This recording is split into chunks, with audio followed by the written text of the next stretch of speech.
কোচবিহারের শাসকের ঘরে কোন্দল, মহারাজার মূর্তি উদ্বোধনে অনুপস্থিত জেলার নেতাদের একাংশ, যা কোন্দলেরই ইঙ্গিত বলে মত রাজনৈতিক মহলের। ঘাসফুলকে কটাক্ষ পদ্ম শিবিরের। দীর্ঘ প্রতীক্ষার অবসান, কোচবিহারে উদ্বোধন হলো মহারাজা জগদীপেন্দ্র নারায়ণ ভূপ বাহাদুরের মূর্তি।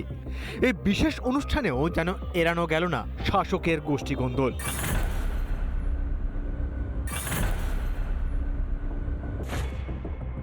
মহারাজার মূর্তি উদ্বোধন, প্রদীপ প্রজ্বলন ও মূর্তিতে মাল্যদানের মধ্য দিয়ে শ্রদ্ধা জ্ঞাপন। এই গুরুত্বপূর্ণ অনুষ্ঠানে অনুপস্থিত ছিলেন উত্তরবঙ্গ উন্নয়ন মন্ত্রী উদয়ন গুহ এবং কোচবিহার পুরসভার 16 নম্বর ওয়ার্ডের কাউন্সিলর তথা তৃণমূল কংগ্রেস জেলা সভাপতি অভিজিৎ দে ভৌমিক। তাদের অনুপস্থিতি ঘিরে শাসকের ঘরে অশান্তির গন্ধ। কাউন্সিলর তিনি আসার কথা বলেছিলেন, মেসেজ করে আমাকে জানিয়েছেন, কোনো একটা কারণে হয়তো আসতে পারেনি। ভাইস চেয়ারম্যানের নিকট আত্মীয় গ্রামের বাড়িতে গুরুতর অসুস্থ হয়ে পড়ার কারণে আমাকে বলেই তিনি সেখানে চলে গেছেন। যদিও এই অনুষ্ঠানের একেবারে শেষ লগ্নে এসে উপস্থিত হন জেলা তৃণমূল সভাপতি। আমরা বার্ষিক ক্রীড়া প্রতিযোগিতা পঞ্চানন বিশ্ববিদ্যালয়ের ইউনিভার্সিটি, সেখান থেকে আস্তে আস্তে একটা দ্বন্দ্ব থেকেই গেল মন্ত্রী আর চেয়ারম্যানের। দ্বন্দ্ব নেই, এটা মনে হচ্ছে আপনার।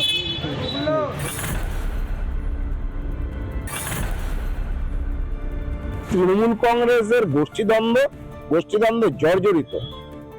স্বাভাবিক কারণেই এখানে জেলা সভাপতি এবং উত্তরবঙ্গ উন্নয়ন মন্ত্রী আসবেন না বা ডাকা হয়নি, এবং এখানে চেয়ারম্যান কোচবিহার পৌরসভার উনি এটার উদ্বোধন করছে।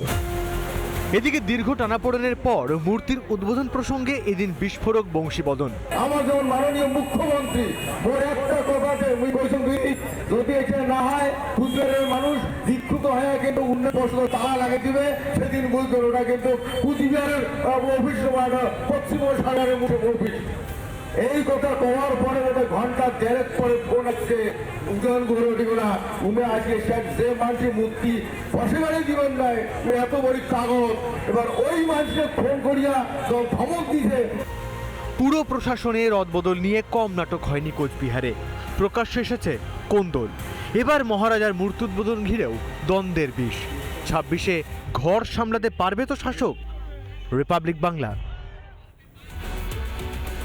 নানা ধরনের কন্টেন্ট দেখার জন্য লাইক করুন, শেয়ার করুন আমাদের ফেসবুক পেজ, সাবস্ক্রাইব করুন আমাদের ইউটিউব চ্যানেল। পাশাপাশি অন্যান্য ব্রেকিং নিউজের জন্য অবশ্যই চোখ রাখুন রিপাবলিক বাংলায়।